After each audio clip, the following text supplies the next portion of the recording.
sans plus tarder, on va parler des pratiques de gestion. Alors, simplement vous dire que d'octobre 2019 à janvier 2020, l'OSMET a sondé un échantillon d'entreprises canadiennes qui ont accepté de compléter un questionnaire en ligne. Et ce questionnaire-là portait sur les pratiques de gestion et la santé et le mieux-être au travail.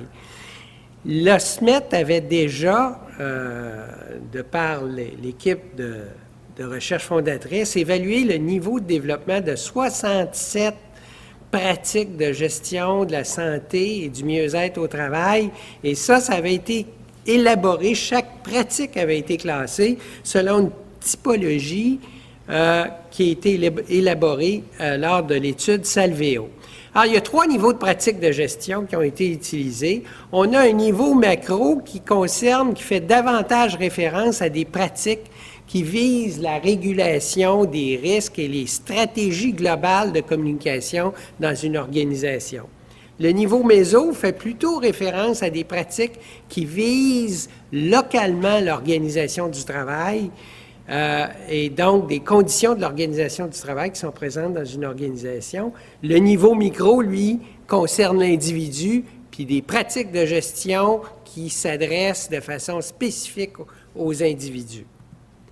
Alors, lorsqu'on regarde les pratiques de gestion macro, vous avez ici une liste, et je ne ferai pas évidemment toute la description de toutes les pratiques, mais dans les pratiques macro de stratégie de communication, on peut voir par exemple des stratégies telles que mettre au point des sites web, des journaux d'entreprise, des sondages, des bulletins mensuels ou hebdomadaires, des communications ciblées, etc. Dans la régulation des risques, on a de nombreuses pratiques qu'on peut retrouver globalement dans des entreprises.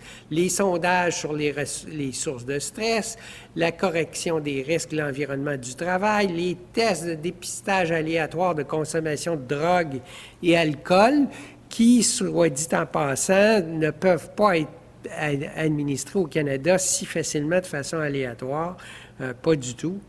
Et donc, il y a aussi les examens de santé physique, les examens de santé psychologique, etc., etc.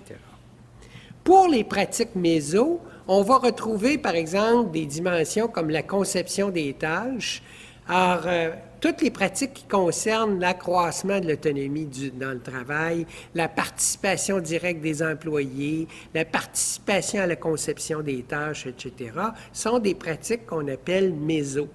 Et les demandes du travail, ça concerne, par contre, le contrôle de la charge de travail, le rythme de travail, la semaine de travail réduite, la réduction du temps de travail, l'analyse et la description de poste, la redéfinition de la description de poste, etc., sont toutes des stratégies, si vous voulez, ou des pratiques de niveau méso.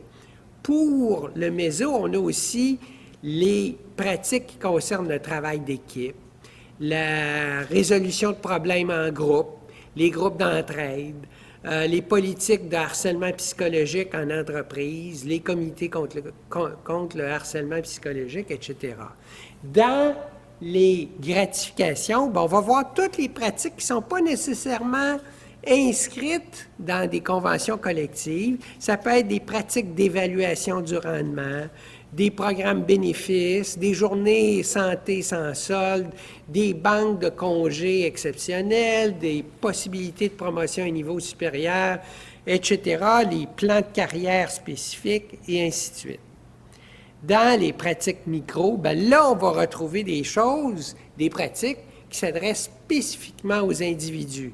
Centre de conditionnement physique où vous assistez comme individu à votre rythme et selon votre horaire, des rabais corporatifs dans un centre de conditionnement, de l'encouragement à l'exercice en milieu de travail, des activités cardio plein air, des abonnements à un système de vélo en libre service. Myriam a parlé tantôt de, par exemple, remettre des montres qui calculent, si vous voulez, votre degré d'activité physique pendant une journée. Alors, c'est une pratique d'activité physique qui est de niveau micro. Ça peut être des choses dans le domaine de la nutrition, Au niveau de la santé générale, des programmes de cessation de tabac, de vaccination contre la grippe, etc., etc.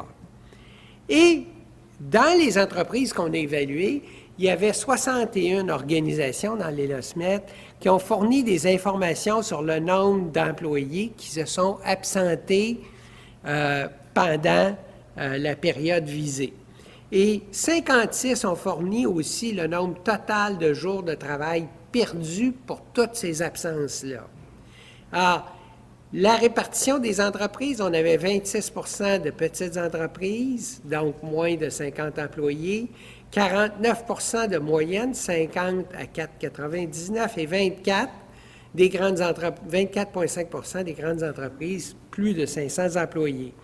Alors, une proportion de 41 de toutes ces organisations-là œuvraient dans le secteur tertiaire, mais ce qui est conforme à ce qu'on voit au niveau global, au niveau national, de toute façon. Et quand on regarde maintenant l'association entre le taux d'absentéisme du milieu de travail, le nombre de moyens de jours de travail perdus et pratiques de gestion en santé et mieux-être du travail, bien, on voit que pour l'absentéisme et des jours perdus, le taux d'absentéisme est plus faible.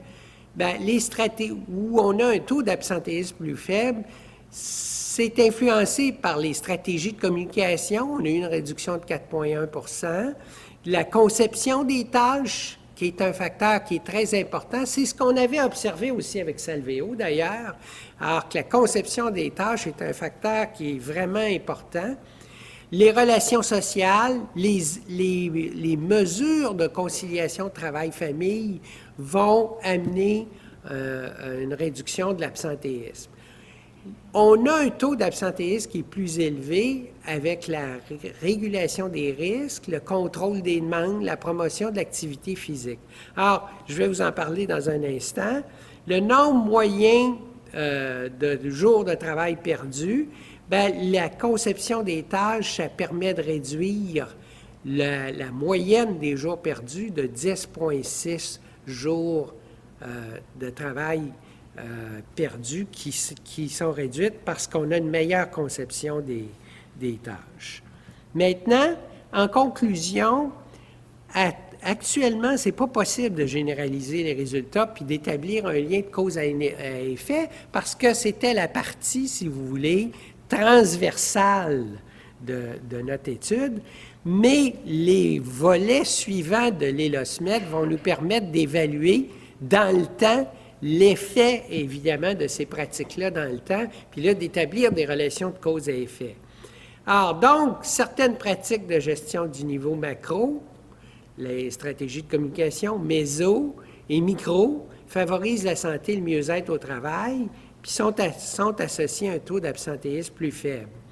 Donc, investir dans ces pratiques-là, ça nous permet d'estimer que en moyenne, on a une réduction de 4 à 13 de l'absentéisme. Une conception des tâches, donc, qui valorise l'autonomie et la participation directe des employés, conduirait en moyenne à une réduction d'environ 10 jours de la durée des absences. On parle de la durée des absences.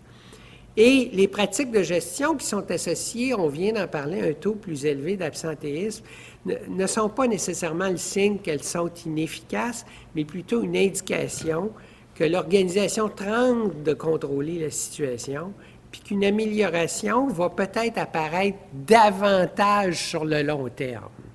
Et donc, c'est parmi les constats, les premiers constats là, du premier volet de l'ELOSMET. Alors, vous pouvez consulter certaines références si vous êtes intéressé à la description des pratiques de gestion. On vous encourage évidemment à fréquenter le site web de l'OSMET. Merci beaucoup.